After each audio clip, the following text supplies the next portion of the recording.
Stampers, this is Karen Phillip. I'm a Stampin Up Demonstrator and I'm pleased to show you how to make this card.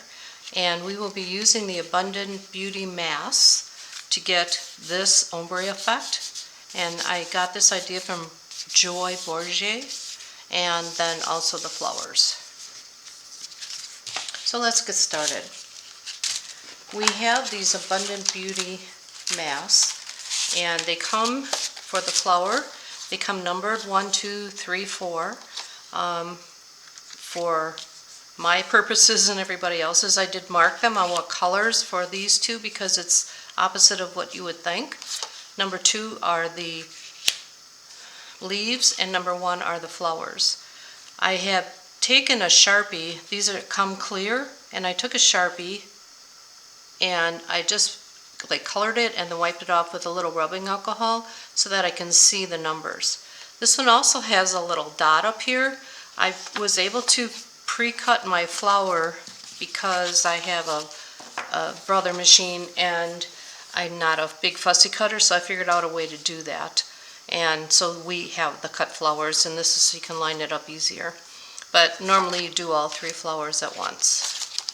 Or separately, but you'd have to fussy cut it by hand. The other masks that come in there are a snowflake, a fall scene, and then the houndstooth.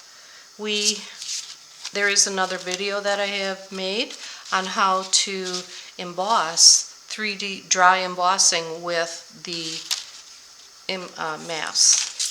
So you don't want to miss that one. It's kind of cool. So we will start with our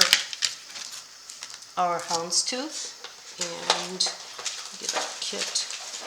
Okay. And we will do this on crumb cake. And I found these at Dollar Tree. Nowhere else are they available other than the Dollar Tree. They're just standard grip crafting something or other.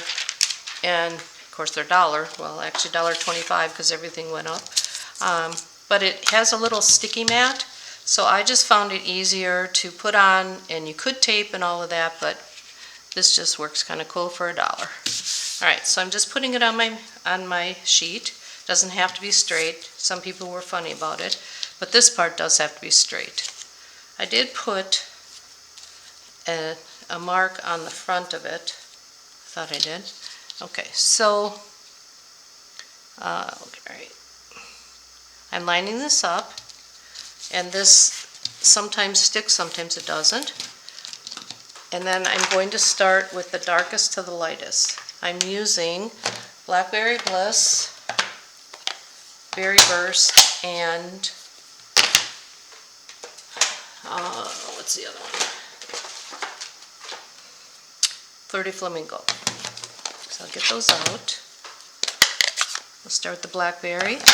And I do mark my daubers. This one's not marked, but I try to mark my daubers so they don't get mixed up. That's berry. Here's blackberry. Alright, so here's our blackberry.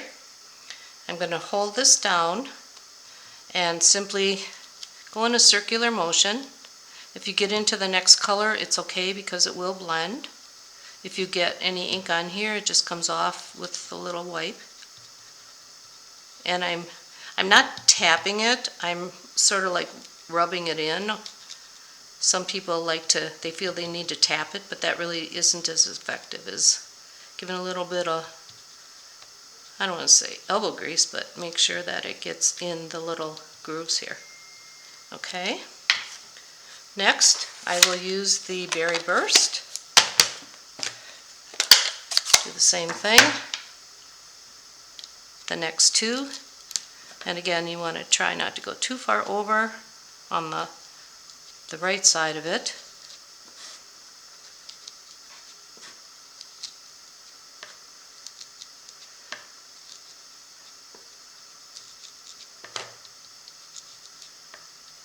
Went over a little bit on that one, but that's okay.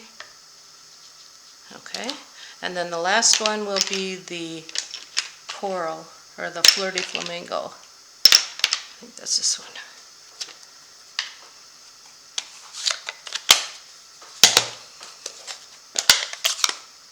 somebody used my, well, let's try it. Okay, so I gotta line this up again.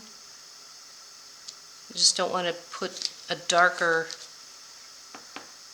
dauber into your ink because it will discolor it. You can wipe it off with a wipe if you do that, but then you have to re-ink it as well.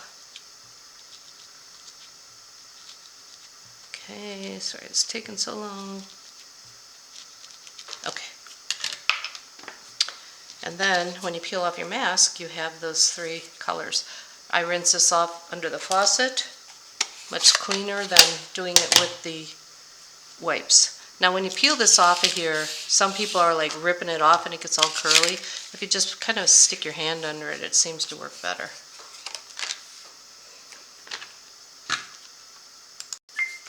Next we will start on our flower. So here's the mask for the flower, and like I said, I had cut these out ahead of time, and if you're one of the members, there's a little bitty mark. You don't need to erase it, it does get covered up. So I'm just going to place that in the upright position and line this up. It took me forever to figure that out, so that's why I'm telling that to you. Now there is also a little notch here for each of the pieces to line up. So if we were to be doing these all at one flower or one picture, then I would take number 2, I would take this off, match the notch part up, number 3 match the notch up, and everything will line up perfectly. So you can, I don't know if you can see it, but here's the center here, and this is lining up with the flower, and then number 4 would also line up like that. Now you don't go one on top of each other, you have to take each one off, but I was just trying to give you a little visual there. Alright, so for this one, this sticks kind of nice. So I'm going to do the same 3 colors, Fleur de Flamingo, Berry Burst, and, oh they're over here, and Blackberry Bliss. This time I'm starting with the lighter. I'm using the Fleur de Flamingo. And again, you're going from the out. Don't be afraid to press. Don't go like that, because then you get one of these little circle things from the dauber. Oops, I moved. Okay, and can do the whole thing. Don't be afraid of the color. Next, we will do this with the berry, and we'll kind of go toward the outside, or toward the center, I guess, more the center. And you can see how that looks. That one's kind of darker there, but that's okay. There, like that. And then the last color we will use is Blackberry Bliss.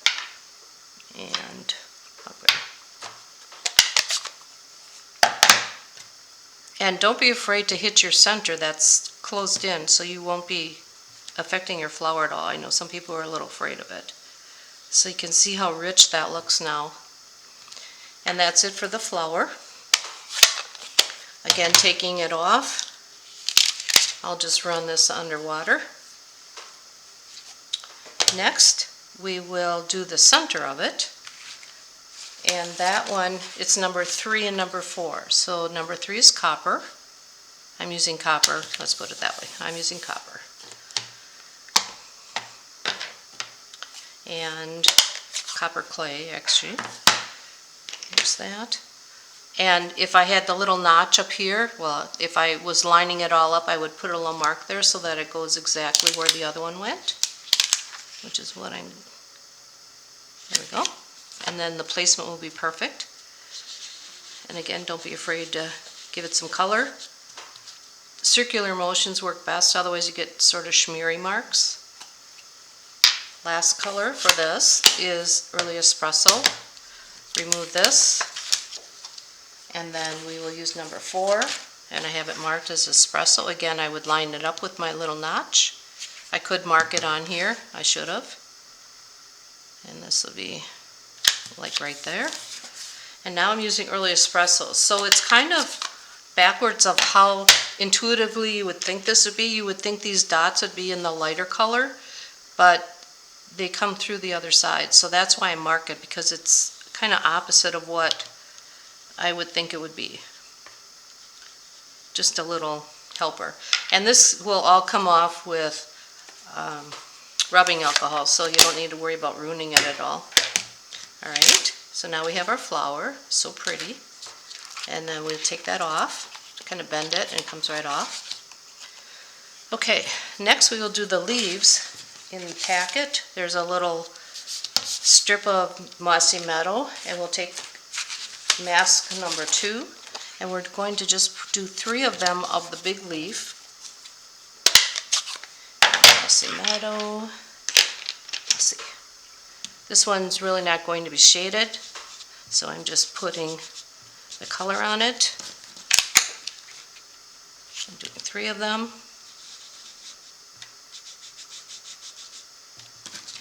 And lift it up and move it to the last spot. And because you can see through it, or through the holes, you won't go over the other ones. Like that. And then you have your 3 leaves. You will fussy cut them out. I made people do a little bit of work. So I'll fussy cut those out. And then we'll assemble the card. And I will show you. So here is the final card.